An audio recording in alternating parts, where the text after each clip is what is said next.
everyone. Welcome to our special meeting. Thank you so much for making the time to attend this special meeting that we called pretty quickly. I was very impressed at how quickly we moved.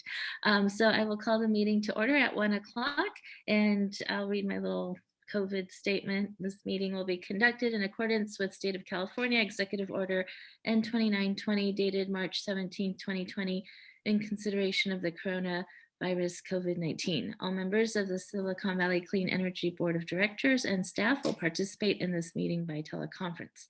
Members of the public may observe this meeting electronically by accessing the meeting via instructions above on the agenda, and public comments could have been set in advance, or in which we will read within our public comment period, or if you are participating, you may be will be given the opportunity to provide comments. And with that, could we get roll call, please, clerk? Yes, thank you. Chair Abe-Koga. Here. Vice Chair Gibbons. Here. Willie. Here. Hilton. Here. Fliger. Here. Schmidt. Here. Rennie. Here. Chua. Here. Walia. Here. Larson. Here. Ellenberg. Here. Thank you. And I'm just going to scan real quickly for Directors Elahi and Martinez Beltran. Does not look like they are present, but we do have a quorum. Great, thank you. And I'd like to welcome Councilmember Schmidt from Los Altos Hills. Thank you for joining us. I believe this is your first meeting with us. We're happy to have you. Thank you.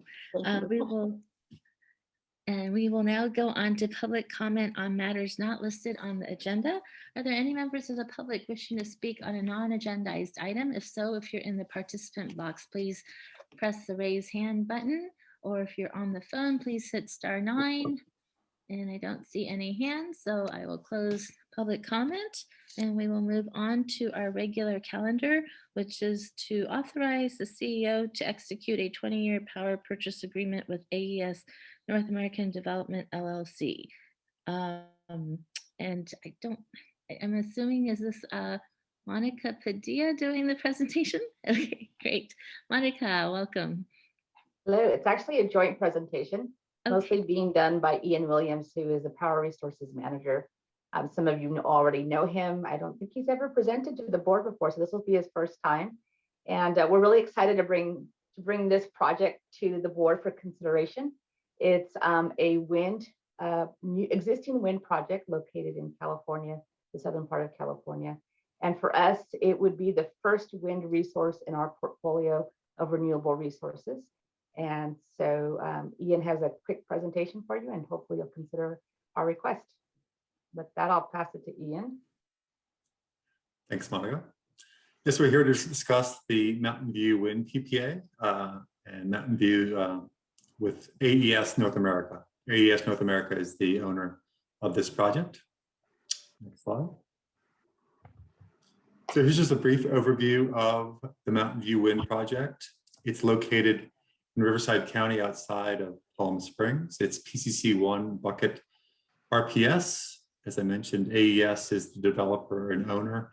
AES, for those who aren't aware, they're a large international power producer, global, almost on all continents. And so a very large company doing a lot of renewable work in California. It's a 20-year term that we're considering. And it's 33.3 megawatts of repowered wind. And just to put that in perspective, the old wind facility is being repowered. This one is going to be almost 40% more efficient with the same interconnection capability. About 3.3% of our retail sales, and we're asking that the contract price structure not to exceed $128 million. Next slide. Wanted to give a brief overview of, as we try to diversify not only the technology that we build, but also the location of the projects. Each one provides a unique stream of benefits to SVCE. You can see all the, I guess that's a good teal color. That's a lot of our solar plus storage projects located primarily in Southern California. You can see our orange resources, which are geothermal. And then our bright green is Atlas Solar, which is solar by itself without any sort of storage facility. And then the AES Mountain View Wind Project will be outside of Palm Springs in Riverside County. Next slide. So I just want to kind of walk through, this is, we're finalizing our 2020 RFO, and you can see here where we are with the resources that we have executed, and the Mountain View, it's pending our approval. It's about 3.3% of our load. And we have also two other resources that we are finalizing negotiations with, which we hope to bring to the board in May. Next slide. Here's a summary of the projects that we have with the various resource technologies, the approximate percentage of our load in 2024. You can see now, if we were to execute the Mountain View transaction, it would be almost 50% of our load would be long-term RPS resources, which is quite a significant accomplishment. And you can also see on the far right when the board approvals and where these contracts were negotiated in terms of the RFP. Next slide.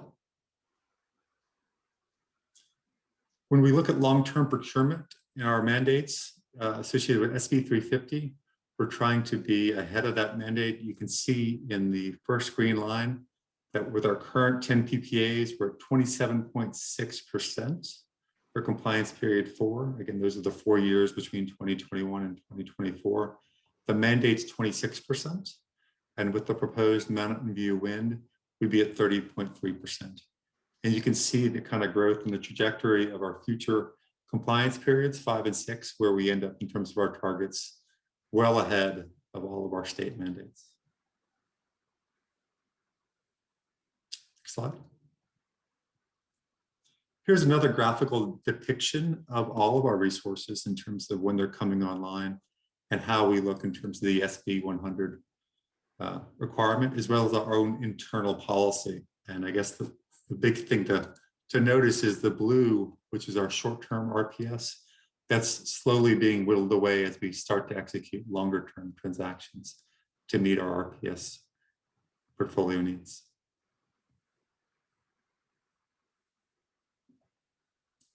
Next slide.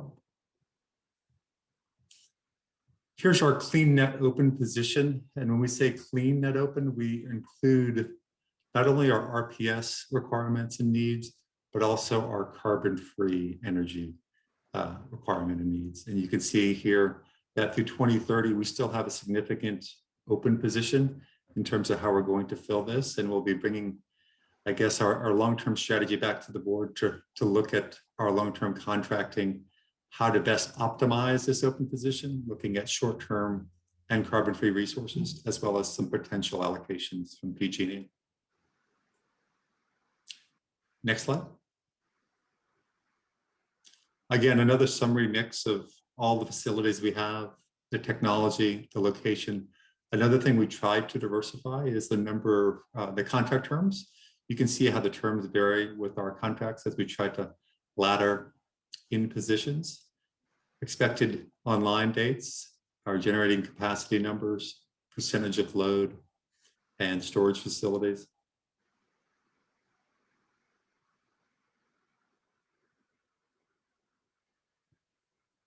Next slide.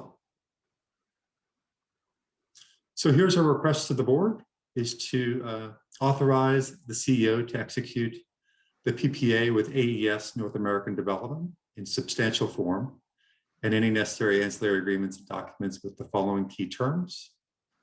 It'll be a 33.3 megawatt capacity wind facility, PCC1 renewable resource, a 20-year term, expected COD January 1, 2023 to the end of 2042, and the total amount not to exceed $128 million.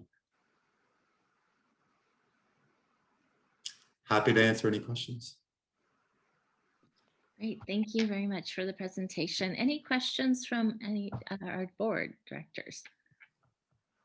I don't see any hands, so let me open this up for public comment. Are there any members of the public wishing to comment? Please raise your hand. Chair. I'll just note that Director Elahi and Beltran have joined. Oh, great. Thank you. I don't see any public comment hands, so I'll close public comment, bring it back to the board. Any other questions, comments? And if not, I'm happy to entertain a motion. Yes, Director Rennie. I just want to comment that and thank staff for bringing us this one. This is really kind of a perfect project. It might be a little bit more expensive than solar, but as Ian was saying, it really diversifies our risk from the technology and the geographic standpoint, which is what we've been trying to do. And the other important thing about it is its peak production is during those hours when it's getting to be expensive and it's hard to get solar to produce. So this is a really good complement to solar. I'll go ahead and make the motion to accept staff's recommendation to move forward with this PPA. Great, thank you. And a second from Director Chua. Thank you. Any other discussion? If not, could we get a roll call vote, please? Thank you. Chair Abikoga, Aye. Vice Chair Gibbons, Aye. Willie, Aye. Hilton, Aye. Liger, Yes. Schmidt, Yes. Rennie, Aye. Chua, Aye. Elahi, Aye. Martinez Beltran, Aye. Walia, Aye. Larson, Aye. Ellenberg. Yes. Thank you. That motion carries unanimously. Great, thank you very much. And with that, we will go to board member announcements or direction on future agenda items. Is there anything from our directors? I don't see any hands. So with that, we will adjourn at 1:12 p.m. Yay. Thank you so much for again. Board, thank you for adjourning so quickly to help us out with this request. We really do appreciate it. We know time is it's a tough constraint for everyone, so we appreciate you making yourself available. Thank you to staff for working hard Thank to you. bring this to us. It is an exciting project. So again, thank you to all of you, yes, for making time in your schedules. Have a great Yeah. Monday and the rest of the week, and we will see you soon. Take care. Bye-bye. Bye-bye.